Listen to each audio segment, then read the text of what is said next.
Hey there guys, I'm John Campea. Welcome to my movie vlog, and this is my quick review of the brand new MCU film Black Panther. Now, of course, we got our first look at the character of Black Panther in Captain America Civil War, played by Chadwick Boseman, did a great job in there. Michael B. Jordan joins him as the villain, and of course, it's directed by Ryan Coogler, who did such a great job with Michael B. Jordan in Fruitvale Station and, of course, Creed. Let me start off by talking about some of the things I really like about this film, starting with the world building of Wakanda. Now, one of the things I noticed is that they spent a good 15 plus minutes of the movie just incorporating the world of Wakanda into the film. They really go into the society of Wakanda, what it is, its people. And that becomes really important because there could be a temptation here to just, here's the magic futuristic city of Wakanda. But no, they really delve into it, which becomes important later in the film when you realize what everybody's fighting for. Now, let's take a second to just talk about the leads across the board. Of course, Chadwick Boseman leads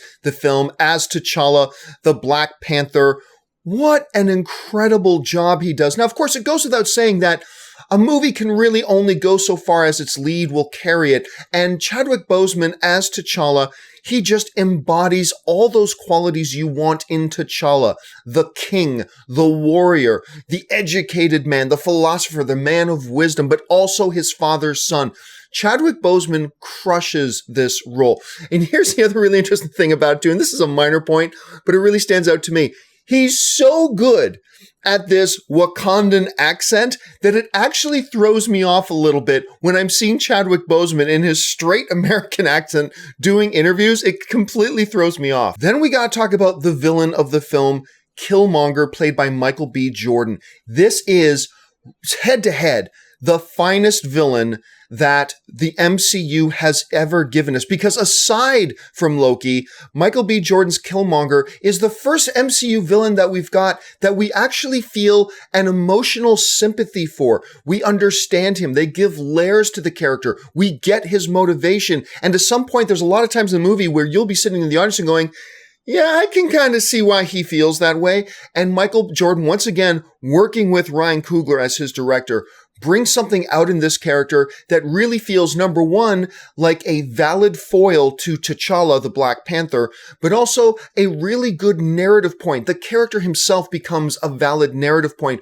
who pushes this story forward, and it's all because of the impressive performance that he gives. And then there's Lupita Nyong'o, who I gotta admit my heart flutters a little bit whenever I mention her name, one of the most beautiful women in the world, but also one of the most talented actresses in the business. And of course, she plays Nakia, who is, of course, not just the love interest to T'Challa. You can bring up a love interest in any movie whatsoever, but she is in some ways his better.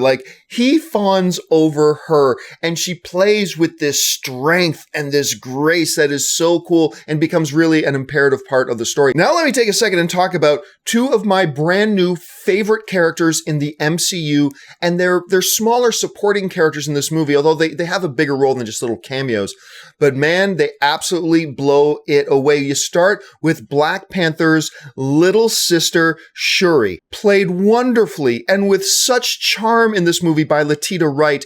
She plays his little sister, but she's also, as the producers of the movie told us, she is, Shuri, the smartest person in the world in the MCU. Yes, they said even smarter than Tony Stark, and it comes across great. But I know one of the things that I really appreciate about the character, and I know that my wife really appreciated about the character who has a big brother, is the sibling relationship between T'Challa and Shuri. It comes across so natural, and it comes across so real, and it comes across so charming that every moment that she was on the screen, I was eating it up. She's got this snark, this sass about her that just made her delightful to see on screen, and she has instantly become one of my favorite characters in the MCU. And of course, one of the coolest things about the Black Panther character and this Black Panther movie is his elite guard, the Dora Milaje, led by one of my new favorite characters in the MCU, General Okoye, played wonderfully by Danai Gurira. She is so badass, but it's not just that she's big and tough. You can make any character look big and tough in a movie, and of course, she is incredibly big and tough, and she will kill you at the drop of a hat without hesitation if she thinks you're a threat to her king.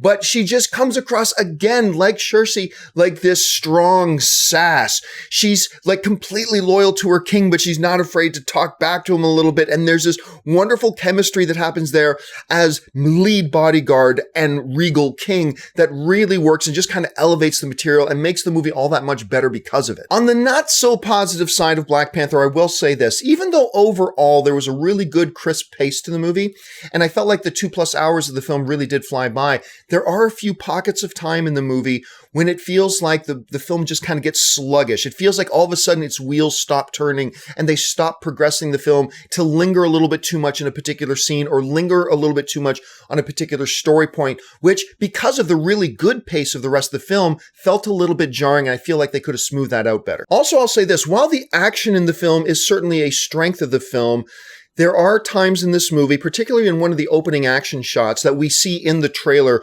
when Black Panther drops out of the plane into the jungle to fight those dudes in the jungle. The film sometimes falls susceptible to becoming a victim of the quick, rapid editing that a lot of directors use in action scenes to their own demise.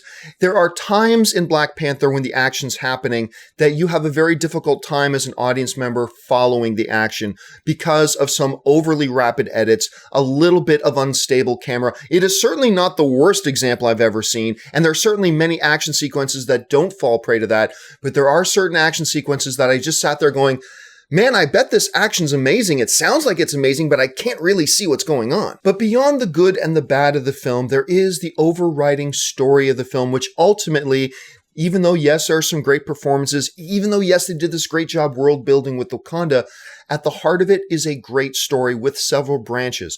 A story of a young man now becoming king, having just lost his father, since Black Panther begins just 1 week after the events of Captain America's Civil War. You have this young man who, dreaming of living up to the legacy of his father. You have this villain who had a tragedy. I won't tell you what the tragedy is because I don't want to give anything away, but has this tragedy who molds and shapes and lays out his destiny in front of him. You have this country, Wakanda, that is so far ahead of every other nation and struggles with what is our responsibility in this world. We have been hidden away and we've closed off our borders to everybody else around us, even though we're the richest country in the world. And now they're coming to a head with a philosophical problem of how do we address this? And the story of the villain and the hero both tie directly in to that main overarching theme. And in that way, narratively, this is a beautifully constructed film. Overall, Black Panther is a great narrative populated by rich characters, a great pace, some wonderful action, memorable lines, really enjoyable and entertaining along the way. Yes, there are a few bumps. There's a few times that the movie felt a little bit sluggish, just few and far between. And every once in a while, I wish they chose a different method of filming and shooting and recording their action so I, as an audience member, could have enjoyed it a little bit more. Even though most of the action was shot just fine, there were moments that I felt I was taking out because of the way it was shot. But really, those are my biggest nitpicks of the film.